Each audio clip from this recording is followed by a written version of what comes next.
Well, I just decided to kind of relist all the videos on my channel because I have officially entered my no fucks 40s.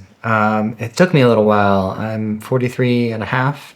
And I had heard my friends talk about like no fucks 40s when I was like in my 30s, and I was like, that sounds really nice. And then the last few years, it's crossed my mind a few times, and I was like, I don't feel like I'm there. I don't know if I'm ever really going to be there.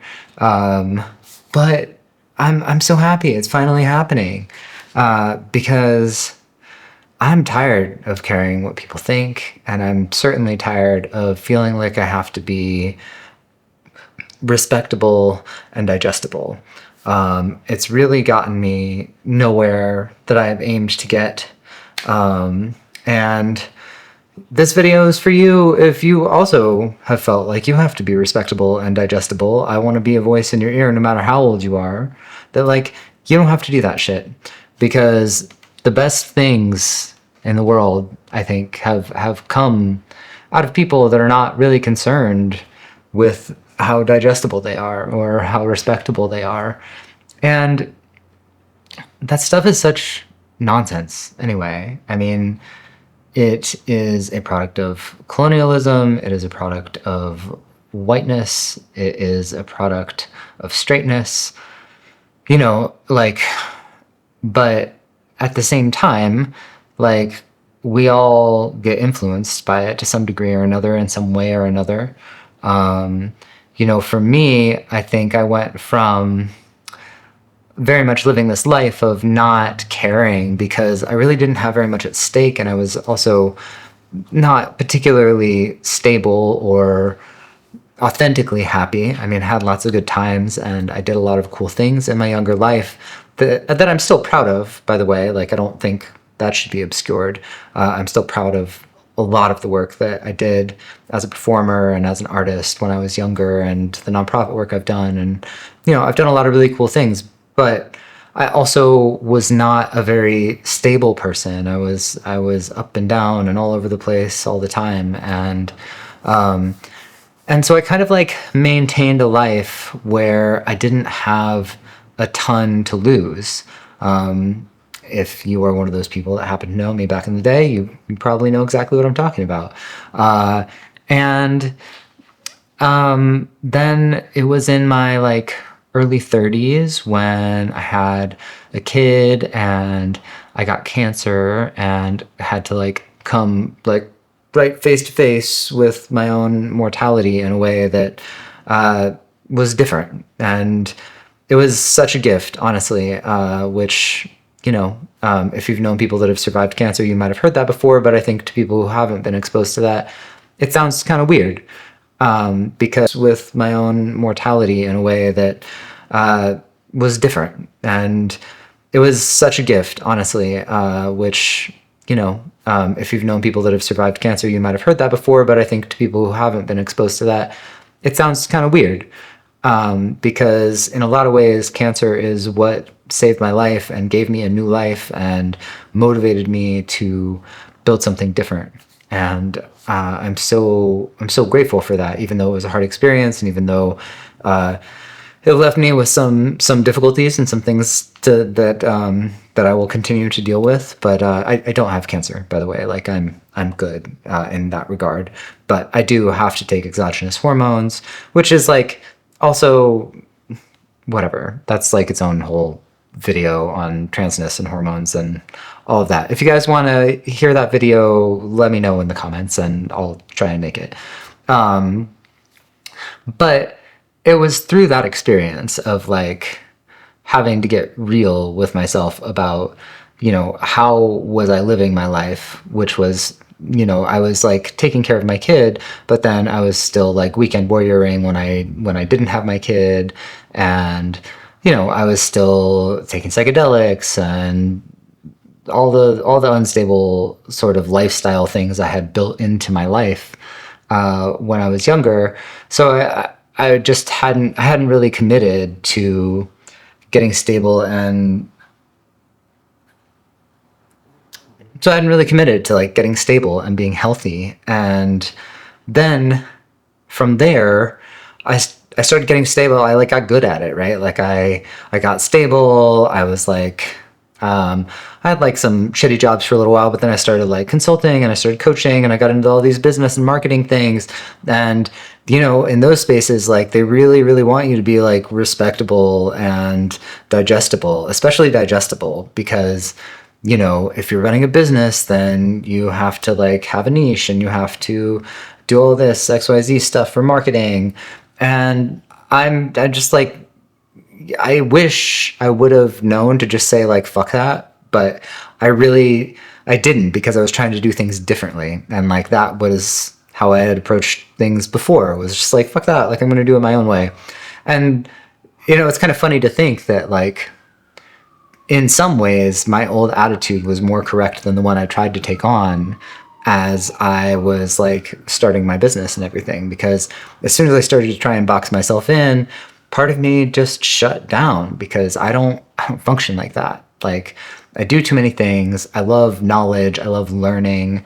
I also love my work. Like I love doing trauma recovery with people, especially people who have been through like really difficult things. I like doing work with people who have experience doing like spicy labor. I like doing work with people who have had really intense trauma and are at a place in their life where they are able to like process some of that. And the kind of work that I do is really special because it doesn't just change the way you think, it changes the way your brain fires.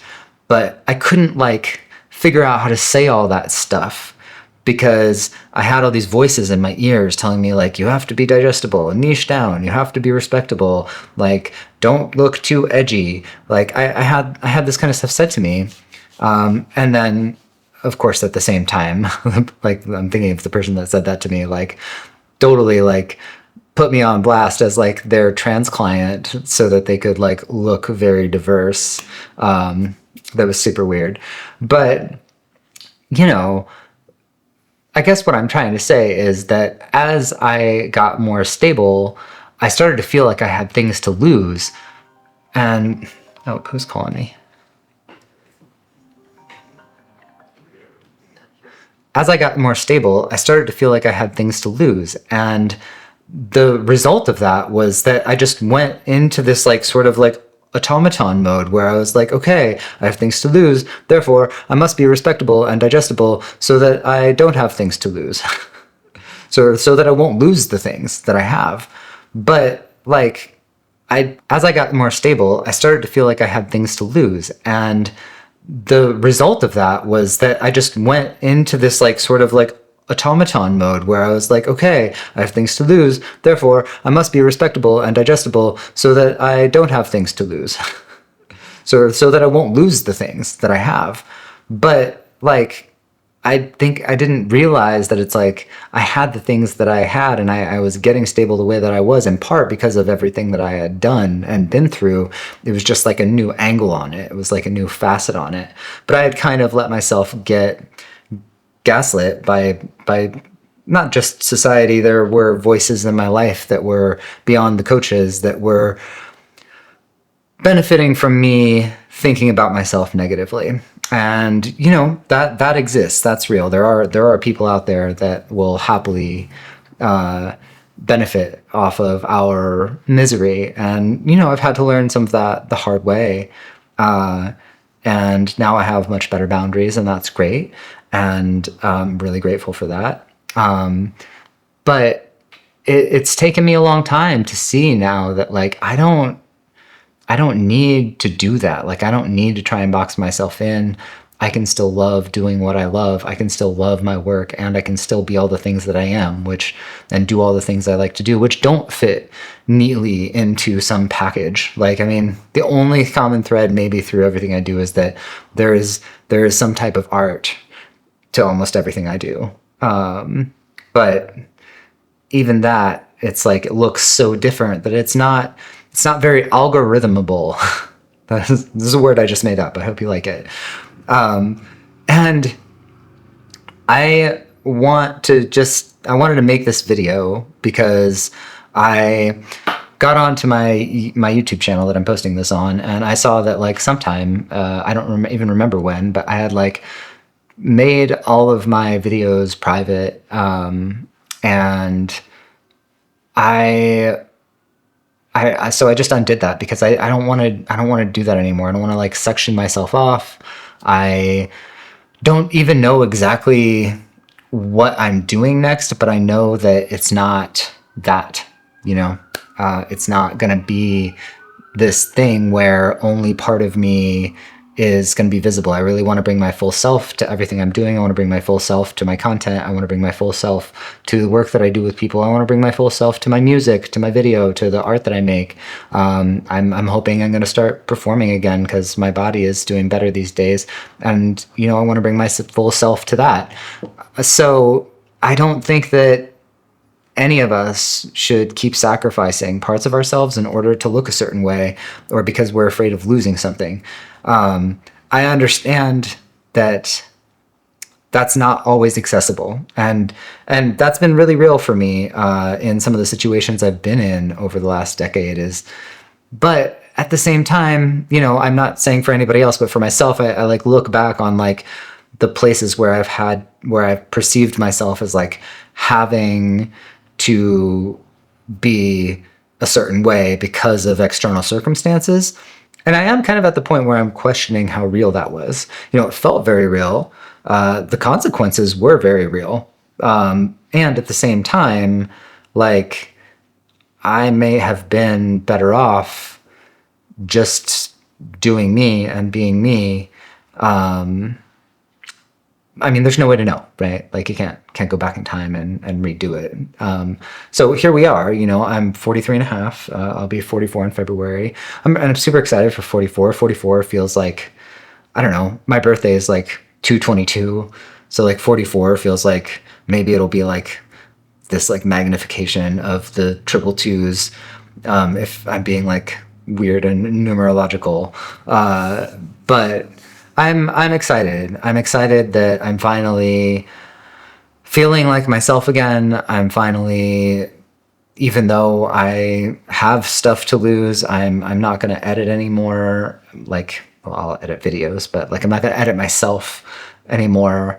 And yeah, I encourage you to do the same to your fullest extent. And hey, if you want support doing that, like I'm here, I do that. That is my job. Even though it's been a little while since I've been doing my job with full force, because I think it wasn't possible for me to sustain doing the kind of work that I do with people when I'm editing myself, because it really does take a lot of energy and a lot of intention to do the kind of work that I do, which I'm happy to talk about more, and I will probably make more videos on it. And you know, there's lots of things I want to talk about. If there's things you want to hear me talk about, or if you like this video, please let me know in the comments. I love external validation. I don't need it, but I do love it. And I love you, and I hope that we can keep hanging out. All right, I'll talk to y'all soon. Peace.